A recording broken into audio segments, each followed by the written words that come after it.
Samedi 16 septembre 2023, Afrique, bonjour, Europe, bonjour, Asie, bonjour. Vous êtes des milliers de téléspectateurs à nous suivre à travers le monde entier dans le cadre de votre édition La Rétro de l'information sur vos antennes d'Africa Plus News.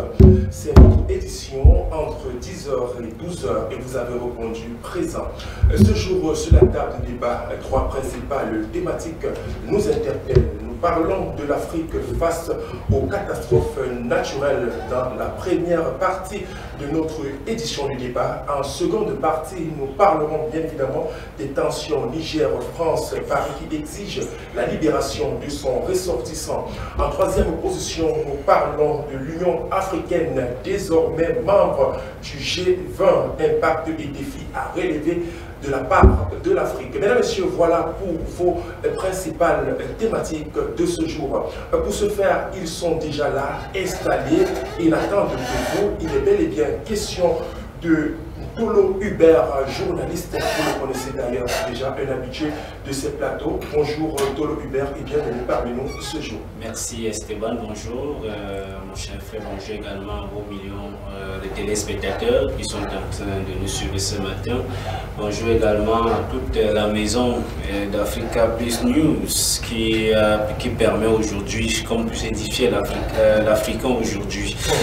Esteban, avec votre permission, je voudrais, n'est-ce pas, essayer d'apprécier ou alors encourager deux jeunes entrepreneurs qui se battent au quotidien, notamment Monsieur Jean Dormo Tanda, qui est également en train de nous suivre. Lui, il est, n'est-ce pas, un promoteur d'un établissement et qui met en avant la transformation intégrale du bois au Cameroun. Vous savez que c'est un problème encore au Cameroun, celui, n'est-ce pas, de transformer en toute intégralité le bois local. Donc c'est une lutte acharnée pour ce monsieur Jean Dormo Tanda du côté donc de Douala.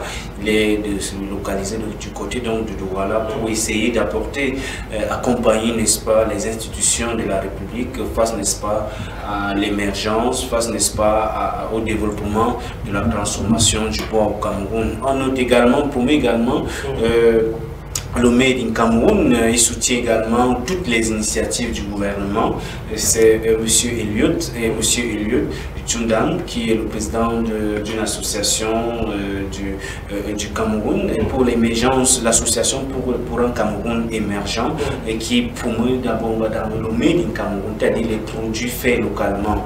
Donc ces gens, ce matin, je leur fais, n'est-ce pas, un big up pour je les encourage à aller dans cette logique. Une fois de plus, bon courage à vous. D'accord, c'est compris, monsieur Ntolo Hubert. Il est important justement de valoriser le Made in Cameroun pour permettre aussi, n'est-ce pas, au pays d'aller de l'avant. Il est également parmi nous, mesdames, messieurs. Lui, c'est monsieur Landjok Eric, un économiste chef d'entreprise. Bonjour, monsieur, et bienvenue. Bonjour Esteban, et je vous commencerai par vous remercier pour l'opportunité qui m'est donnée, l'invitation que vous m'avez faite, afin de pouvoir faire l'analyse rétrospective de l'information.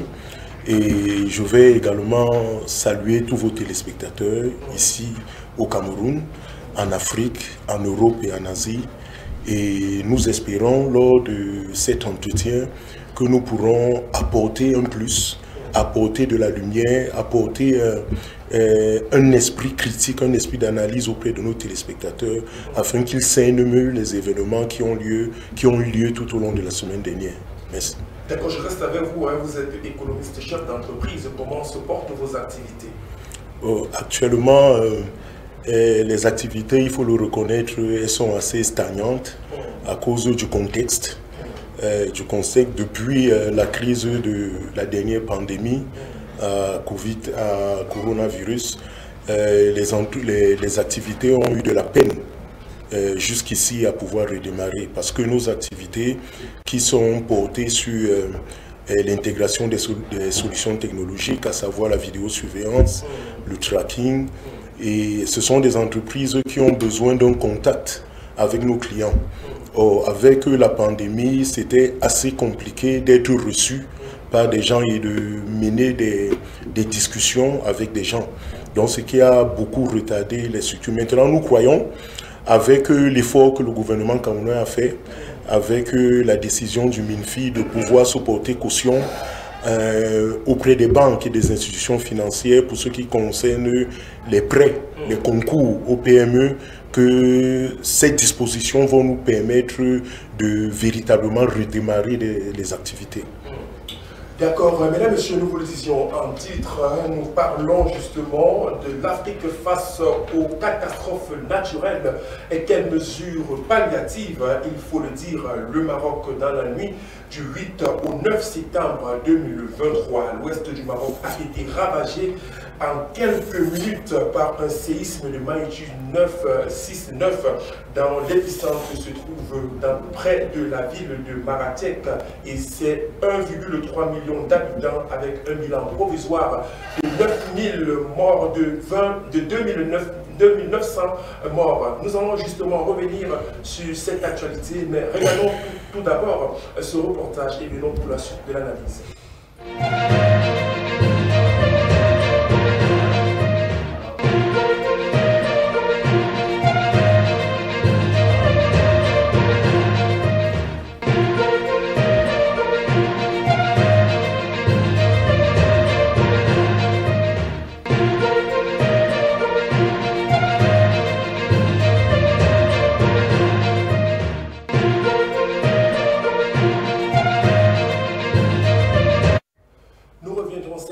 Sur cette actualité. Allons d'abord tout de même en Libye pour parler du quartier justement de Derma en Libye qui a connu des inondations dévastatrices et ont inscrit plus de 3800 morts au sein de ce pays. Suivons d'abord le reportage et revenons pour la suite du débat. Les pluies diluviennes ont frappé les villes côtières du Jabal al-Agda dans le nord-est de la Libye, mais également Benghazi, où un couvre-feu a été décrété et les écoles fermées.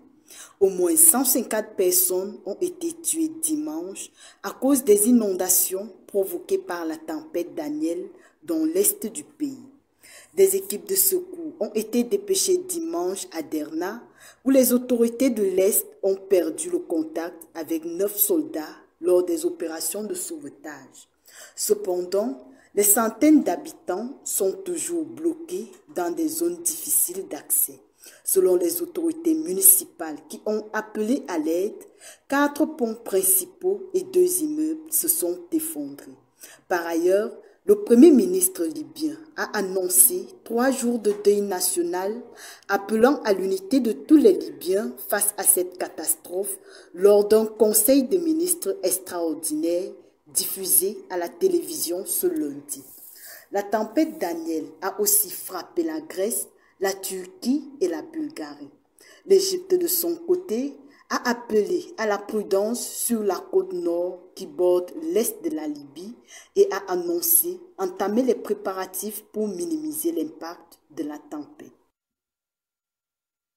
De retour sur ce plateau, une fois de plus, bonjour mesdames, messieurs, c'est votre édition, la rétro de l'information qui vient à peine de prendre son envol. Là, nous parlons justement de ces catastrophes naturelles qui ont affecté l'Afrique du Nord, il faut le dire, la Libye, le Maroc justement ont été les victimes de ces catastrophes naturelles.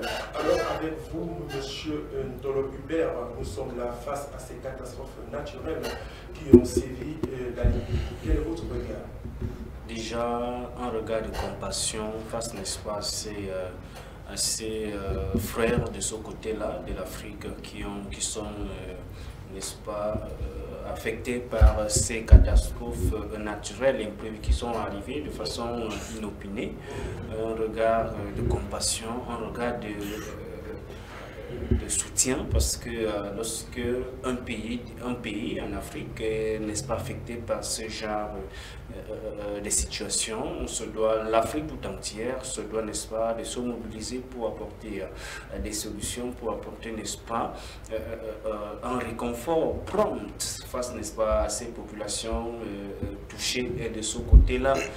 Aujourd'hui, il est donc question qu'on puisse, n'est-ce pas, soutenir ces gens très affectés aujourd'hui.